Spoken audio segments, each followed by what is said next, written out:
Lütfen beni öldürmeyin. Hasta bir kızım var.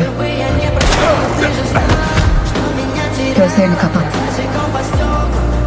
Yaşamak istiyorsan dediğini yap. Oyuncu 246. Elendi. Bu adamı kurtar. O ölürse sen de ölürsün. Neden geri gidiyorsun?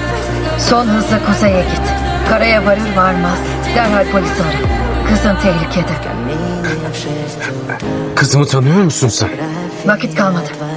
Git hadi. Sis de almadan adadan uzaklaş. Dayan. Vaktimiz kalmadı. Bana neden yardım ediyorsun? Yaşamak istiyorsan dediğimi yap. Yani bunca şey bir çocuğu kurtarmak için miydi? Lütfen onları öldürmeyin. Merhaba Dayan. Size de merhaba. Kızımı tanıyor musunuz?